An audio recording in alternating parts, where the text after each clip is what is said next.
Why is it that the people closest to us can hurt us the most? My name is Chloe, and I'm 24 years old. For the most part, my life is quiet, and I like it that way. I live in a tiny one-bedroom apartment that smells like old books and fresh paint. My biggest thrill of the week is finding a new flavor of tea at the grocery store, or finishing a design project for a client just before the deadline. I work from home as a freelance graphic designer, which means my coworkers are my two succulents. Phil and Lil. It's a simple life, a peaceful life, a life I worked very hard to build. My mom, Helen, is my best friend. Ever since my dad passed away 3 years ago, it's just been us against the world. We have this little Sunday ritual. I drive out to her suburban house, the one I grew up in, and we'll either garden or try to bake something complicated we saw online. Usually, we end up burning the cookies and ordering pizza, laughing until our stomachs hurt. Those Sundays were my anchor.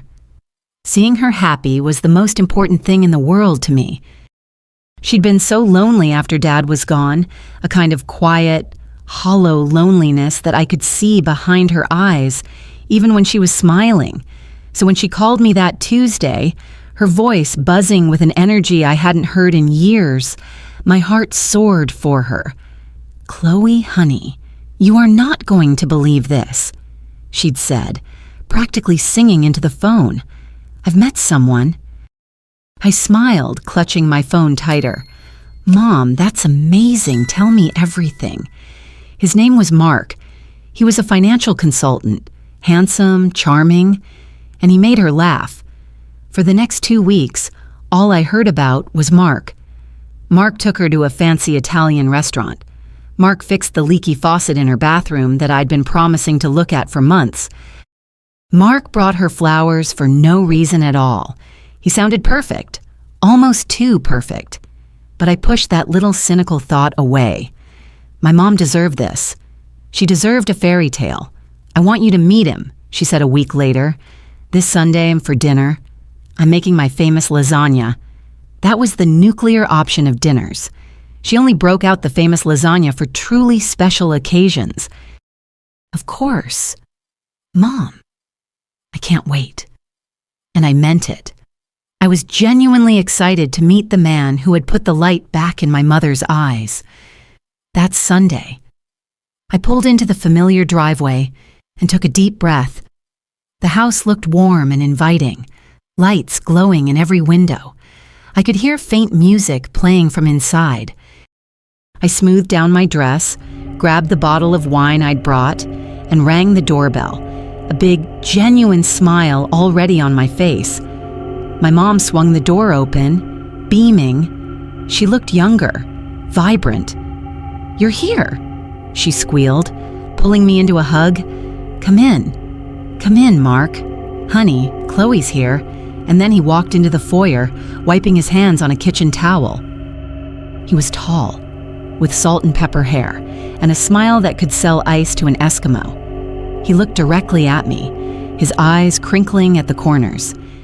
"It is so wonderful to finally meet you. Chloe, your mom hasn't stopped talking about you." The air left my lungs.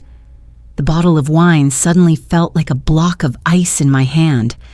The warm, inviting house turned cold and suffocating. The music faded into a dull, roaring sound in my ears. My smile didn't just fade. It felt like it shattered right off my face, because I knew him. His hair was shorter now, and he had a few more lines around his eyes, but it was him. It was the same charming smile, the same confident posture. It was the man from my junior year of college. The graduate teaching assistant who lived in the apartment building across from my dorm. The man who my roommate and I had caught, red-handed, aiming a camera with a telephoto lens directly into our window. The man who had been secretly filming us for weeks. And as he stood there in my childhood home, shaking my hand with a warm, firm grip, a single terrifying question burned through the fog in my brain. Will I be able to convince my mom that her perfect new boyfriend is the monster from my past? Or will he destroy my family from the inside out? Dinner was torture. It was an out-of-body experience. I sat at the table I'd done my homework at for 15 years, picking at my mom's famous lasagna that now tasted like ash in my mouth. I watched him charm my mother, telling funny stories about his work, complimenting her cooking, touching her arm gently. He was a predator, playing a part, and I was the only one in the audience who could see the costume.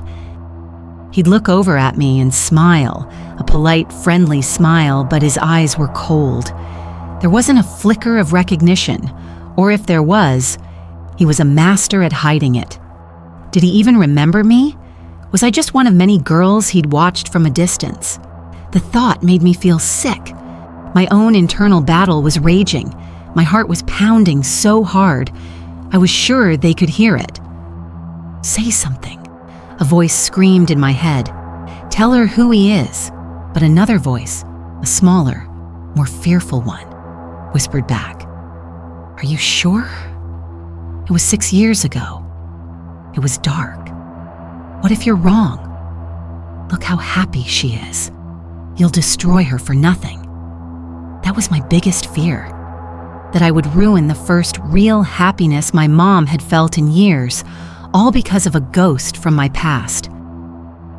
After dinner, while Mark was clearing the plates, I saw my chance. Mom, can I talk to you in the kitchen for a second? I said, my voice barely a whisper. She followed me, her brow furrowed with concern. What is it? Sweetie, you've been quiet all night. I leaned against the counter, my hands shaking. Mom, it's Mark. I took a deep breath. I know him. From college. I told her the whole story. The story I'd never fully told her because I was too ashamed, too embarrassed. How my roommate Sarah had been getting ready one night and saw a little red light across the street. How we'd called campus security. How they had confronted the TA, this man, and he'd admitted it, claiming it was an art project. The university wanted to avoid a scandal, so they quietly fired him and made him move. There was no police report, just an internal incident file buried in some campus security archive. It was my word against his. My mom listened, her smile slowly dissolving, but she didn't look horrified. She looked confused and doubtful. Chloe, honey, she said, her voice laced with a gentle pity that felt like a slap in the face. That was a long time ago. Are you absolutely positive it's him? People can look alike. Mark he's a good man. Mom, I am positive. I pleaded, my voice cracking. I will never forget his face. Okay? Okay, she said, patting my arm. But it was a gesture of dismissal, not comfort. Let's not jump to conclusions. Maybe you're just feeling a little protective of me. The first obstacle had slammed right into me, my own mother's denial. She didn't want to believe it, so she chose not to. The weeks that followed were a slow-burning nightmare. The stakes kept getting higher. Mark wasn't just my mom's boyfriend anymore. He was becoming a permanent fixture in her life. He started staying over most nights. He helped her replant the garden, digging up the hydrangeas my dad had planted. It felt like he was systematically erasing my father's memory and replacing it with his own. He would send me cheerful texts. Your mom is making pasta tonight. You should come over. Or, hope you're having a great week. Chloe. Each message felt like a threat, a reminder that he was there, in my space, and I was powerless. My internal struggle was getting worse. I started doubting my own memory. Was I crazy? Was I so traumatized by the event that I was now seeing his face everywhere? I spent hours online, searching his name, his company, anything that could link him back to that university. I found nothing. It was like his life before he met my mom didn't exist online. My fear grew, but so did my helplessness. I had no proof. Then came my mom's 60th birthday party. She wanted to host a big backyard barbecue. It was her first big party since Dad died, and she was ecstatic. For me, it was a death sentence. I had to go. Not going would mean severing my relationship with her entirely, but going meant I had to stand there with all our family and friends and watch that man play the role of the loving partner to my mom, the man of the house. That party was the moment my world collapsed. Ironically, the backyard was filled with laughter and music. Mark was at the grill, flipping burgers, charming my aunts and uncles. Everyone loved him. "Oh, Helen, he's a keeper," my Aunt Carol said, squeezing my arm. "It's so good to see her smiling like this. I felt like I was going to throw up." I cornered my mom by the drink table, making one last desperate attempt. "Mom, please," I begged, my voice low and urgent. "You have to listen to me. He is not who you think he is." The warmth in her face vanished, replaced by a cold, hard anger I'd never seen before. She grabbed my arm and pulled me into the house, into the quiet of the laundry room. "I have had enough of this. Chloe," she hissed, tears welling in her eyes. "I don't know if you're jealous or if you're just trying to sabotage me, but this is the happiest I have been in 3 years. This man loves me, and if you can't accept that, if you can't be happy for me, then maybe you shouldn't be here. Maybe you just need to stay away for a while." Her words hit me like a physical blow. Stay away. She was choosing him. She was choosing the man who had violated me over her own daughter. I looked at her, my mother, my best friend, and I felt utterly and completely alone. I had lost her. I walked out of that party without saying goodbye to anyone, got in my car, and drove away, tears streaming down my face. I had no proof, no allies, and now I had no mother. All was lost. For 2 weeks, there was silence. I didn't call her, and she didn't call me. It was the longest we had ever gone without speaking. The silence was a gaping wound in my life. Every day was a battle against the crushing weight of loneliness and despair. I replayed that night at the party over and over in my head. Had I been too aggressive? Should I have just kept my mouth shut and tried to live with it? But then I'd see his face, his smug, charming smile, and a cold resolve would harden in my gut. I couldn't let him win. I couldn't let him hurt her. I spent those 2 weeks digging, not online, but into my own memory. I tried to remember every single detail from that night in college. It was all a blur of fear and flashing lights, but I forced myself to go back. I remembered the way he'd stood on his balcony, the dark sweatshirt he was wearing, the look of panic on his face when the campus security officer knocked on his door. And then, something surfaced, a tiny, insignificant detail I had completely forgotten. When he'd raised his hands in a gesture of surrender, his sleeve had ridden up his arm. For just a second, under the yellow glare of his porch light, I had seen a tattoo on the inside of his left wrist. It was small, dark, and angular. A scorpion. My heart hammered against my ribs. A scorpion. It was something tangible, something I could look for.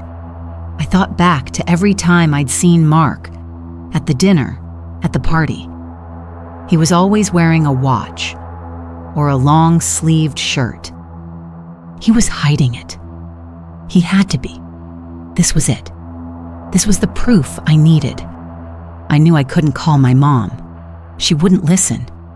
I had to show her. The next day, I drove to her house. I didn't call first. I just went. My hands were slick with sweat on the steering wheel. I parked down the street and watched the house, waiting. I didn't know what my plan was, only that I had to see his wrist. After about an hour, my mom's car pulled out of the driveway. She was going to the grocery store.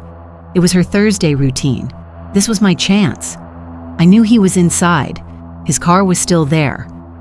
I walked up the stone path, my heart in my throat, and used the spare key that was still on my key ring. I let myself in, my movements silent. The house was quiet, except for a faint clanking sound coming from the kitchen. I peeked around the corner. It was him, Mark. He was on his knees, reaching under the sink with a wrench, his back to me. His sleeves were rolled up to his elbows. And there it was, on the pale skin of his left wrist, a small, black, stylized scorpion tattoo. The sight of it sent a jolt of validation and pure terror through me. It was real. I wasn't crazy. I took a shaky step back, and my shoe scuffed against the hardwood floor. He froze. He turned his head slowly, and his eyes met mine. The charming mask he always wore didn't just slip. It evaporated. In its place was a look of cold, hard recognition, a predator's glare. He knew that I knew. He started to stand up, a menacing calm in his movements. "Chloe," he said, his voice low. "Your mother's not here." "I know," I said, my voice surprisingly steady. Just then, we heard a key in the front door. My mom, she'd forgotten her shopping list. She walked into the entryway, stopping dead when she saw us. Her eyes darted from my terrified face to Mark's cold expression. "Chloe, what are you doing here?" "Mark," she asked, confusion clouding her features. I didn't look at her. I couldn't tear my eyes away from him. My whole body was trembling, but I lifted a shaking hand and pointed at his arm. "Mom," I said, my voice breaking. "Ask him about his tattoo. Ask him where he got it. And ask him why he's never let you see it." My mom's gaze flickered down to his wrist. Mark instinctively tried to pull his sleeve down, but it was too late. She'd seen it. A flicker of doubt, for the very first time, crossed her face. "Mark," she said softly. "What is she talking about?" He tried to laugh it off, the charm returning, but it was strained, fake. "Oh, this old thing. I got it ages ago on a stupid spring break trip. It's embarrassing, that's all." But his story had a hole in it. A hole my dad had unknowingly provided years ago. Before he died, my dad had wanted to get a tattoo, and my mom had forbidden it, telling him, "I could never be with a man with tattoos. I can't stand them." It was an irrational, but deeply held aversion she had. Mark, the perfect boyfriend, would have known that. He would never have a tattoo. My mom stared at the scorpion, then at Mark's face, then at mine. And in that moment, the carefully constructed fantasy she had built around him shattered into a million pieces. The truth, ugly and horrifying, finally crashed down on her. She saw the lie in his eyes. She saw the genuine terror in mine. "Get out," she whispered, her voice trembling with a fury I'd never heard from her before. Mark's face hardened. "Helen, don't be ridiculous. You're going to believe her," I said. My mom screamed, finding her voice. "Get out of my house." He was gone moments later, leaving a void of stunned, broken silence behind him. The primary conflict was resolved. The man was gone. My mom sank onto a kitchen chair and broke down, sobbing with guilt and horror. And as I knelt down and wrapped my arms around her, I knew the answer to my question. He hadn't destroyed our family. He had come close, so terribly close. But in the end, He'd only made it stronger. It's been 6 months since that day. The house is quiet again, but it's a different kind of quiet. It's not the hollow silence of loneliness anymore. It's the calm, steady silence of peace. My mom and I are healing, together. Our Sunday rituals are back, but they're different now. There's a new depth to our conversations, a raw honesty that wasn't there before. She has apologized 1,000 times in 1,000 different ways, and I have forgiven her. I understand that her loneliness made her vulnerable, made her want to believe in the fairy tale so badly that she couldn't see the monster standing right in front of her. But looking back, the real battle wasn't just against Mark. The hardest part wasn't facing the man who had hurt me. The hardest part was the feeling of being completely and utterly disbelieved by the one person I thought would always be in my corner. It's a terrifying thing to have your own reality denied, to be told that what you saw, what you felt, what you knew in your bones to be true, was just a figment of your imagination, or worse, a product of jealousy. It makes you feel like you're the one who's crazy. That experience changed me. The quiet, non-confrontational girl who was too ashamed to make a scene in college is gone. In her place is a woman who understands that her voice is her greatest weapon, even when it's shaking. I learned that my intuition, that little gut feeling that tells you when something is wrong, isn't paranoia. It's a survival signal. It's a whisper from a part of you that sees the truth, even when your eyes can't, and you have to learn to trust it above all else. I learned that sometimes. Protecting your peace means you have to be the one to start the war. And I've learned that true strength isn't about never being afraid. It's about being terrified and doing the right thing anyway. My mom's new boyfriend is gone, but the woman I became in order to fight him, she's here to stay. So I want to ask you all something. Have you ever had a gut feeling about someone that everyone else seemed to love? And how did you handle the pressure to just stay quiet? I would love to read about your own experiences in the comments below. Your stories matter, and this is a safe space to share them. If this story resonated with you, please show your support by giving it a like. It lets me know that you connected with Chloe's journey. And if you want to hear more stories about finding strength and overcoming life's challenges, please subscribe to the channel and hit the notification bell. Your support means the world to me and allows me to keep creating these stories for you. Thank you so much for listening. I'll see you in the next one.